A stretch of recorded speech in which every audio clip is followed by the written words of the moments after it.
मुंबई, शाम करीब 4 बजे का वक्त था। शहर की रफ्तार हमेशा की तरह बहुत तेज थी, पर उस दिन अचानक एक ड्राइवर, एक कैब, एक सूटकेस ने शहर की रफ्तार को धीमा कर दिया।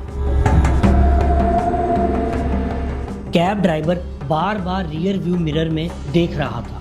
पीछे बैठा लड़का बिल्कुल चुप था और एक अजीब सी चुप्पी कार में हवा को भी भारी बना रही थी।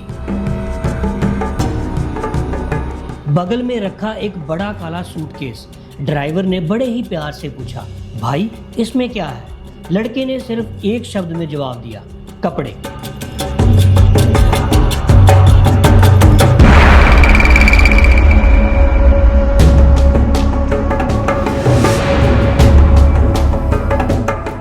सपनों का शहर मुंबई, जहां हर रोज लाखों युवा अपने अरमानों के साथ आते हैं और उनमें से कुछ लोगों के सपने अधूरे रह जाते हैं।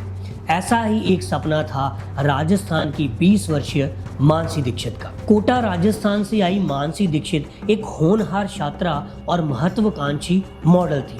वो बहुत खूबसूरत थी और पढ़ाई में भी बहुत ज़्यादा तेज थी और उसके साथ साथ वो मॉडलिंग में भी अपना नाम बनाना चाहती थी। और कुछ ही समय में मानसी बहुत सारे फोटोशूट्स और कई प्रोजेक्ट्स में भी शामिल हो गई। एक दिन मानसी को इंस्टाग्राम पे मैसेज आता है, हाय आई एम मुजम्मिल। एक 19 साल का लड़का खुद को क्रिएटिव आर्टिस्ट कहता था। इससे पहले इन दोनों की मुलाकात एक कॉमन फ्रेंड के जरिए हुई थी। पहले इंस्टाग्राम पे मैसेज और फिर शूट का ऑफर। बस कुछ फोटोज हैं और एक छोटा सा शूट, ऐसा मुजम्मिल ने कहा। मानसी ने उसको हाँ कर दी और 15 अक्टूबर को मानसी ने अपनी माँ को मैसेज किया और कहा कि एक शूट है और उससे लौटकर बात करती हूँ। फिर वो अंधेरी में एक फ्लैट में गई जहाँ पर लाइट्स, कैमरा, बैकग्राउंड सब कुछ सेट था और सब कुछ नॉर्मल लग रहा था। शुरुआत तो बहुत अच्छी थी, पर कुछ ही समय में फ्लैट के अंदर का माहौल अचानक बदल गया। अब मुजम्मिल कैमरे की जगह उसकी आंखों में घूर रहा था। थोड़ा बोल्ड कर सकते हो क्या? मुजम्मिल ने कहा। मानसी ने सीधा इनकार कर दिया। फिर उसने मानसी के साथ ज़बरदस्ती करनी चाहिए। मानसी ने फिर मना कर दिया। इतने में वो गुस्से में आ गया और पास पड़े लकड़ी के टेबल को उठाकर मानसी के सिर पर दे मारा। 1, 2, 3 और मानसी बेहोश हो गई। फिर उसने रस्सी से उसका गला घोंटकर उसकी सांसें हमेशा के लिए बंद कर दी। उसके बाद मुजम्मिल ने लाश को एक बड़े सूटकेस में भरा। लाश को मरोड़कर सारे कपड़े निकालकर और सूटकेस की जिप बंद कर दी। फिर उसका अगला प्लान था लाश को ठिकाने लगाना। उसने ओला कैब बुक की और बैग को घसीटते हुए नीचे ले आया।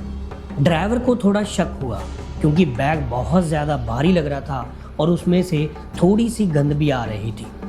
उसने ड्राइवर को बोला, बस पास ही जाना है, मलाड। कैब रुकी सुनसान जगह पर, mind space, Malad West. Muzammil गाड़ी से उतरा, बैग को निकाला और कूड़े के ढेर के पास छोड़ दिया, जैसे वो कुछ फेंकने आया हो, और वहाँ से जल्दी में निकल गया। ड्राइवर के शक की सुई और तेज हो गई और उसने पुलिस को फ़ोन किया।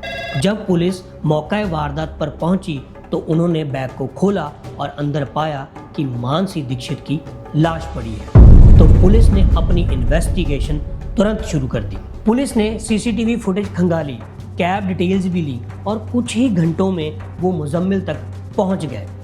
जब पुलिस उसके फ्लैट पर पहुंची तो वो खून के धब्बे साफ कर रहा था, यानी कि कातिल रंगे हाथों पकड़ा गया। पुलिस ने उसको अरेस्ट किया। उसकी जांच की तो सामने आया कि वो मानसिक रूप से अस्थिर है। मुजम्मिल हैदराबाद का रहने वाला था। उसकी पूरी फैमिली हैदराबाद में रहती थी। वो फैमिली बहुत ही रिच थी और उसके पिता मर्चेंट नेवी से रिटायर्ड थे। वो बचपन से ही बहुत ज़्यादा हिंसक था। इससे पहले भी उसने अपने परिवार पर हाथ उठाया था। पर यहाँ पे सवाल ये उठता है, क्या किसी की मानसिक बीमारी किसी की जान लेने का बहाना बन सकती है? मानसी की मौत ने पूरे देश को हिला कर रख दिया और एक बार फिर से सवाल उठा, क्या एक लड़की का ना कहना उसकी जान का कारण बन सकता है? वो सिर्फ एक मॉडल नहीं थी, बल्कि हर उस लड़की की आवाज़ थी जो ना कहती है और डरती है कि कहीं उसकी ना उसकी मौत का कारण ना बन जाए। आज भी कोर्ट में केस जारी है, पर एक बात तो तय है कि मानसी अब नहीं रही, पर उसकी कहानी एक आवाज़ बन चुकी है। हर एक ना एक फैसला है, हर एक ना की इज्जत कीजिए, क्योंकि किसी की भी जिंदगी आपकी सहमति पर निर्भर नहीं करती।